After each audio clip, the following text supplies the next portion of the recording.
Hey my friends, this is Kalam again here. In this tutorial I'm going to show you how you can speed up your video on CapCut software on your mobile phone. So first of all I'm going on my mobile screen. You can see this is my mobile screen. Now I'm going on new project, then select your project, then click on add.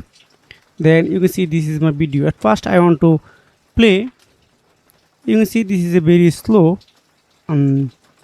Then click on the selected video, then click on speed, then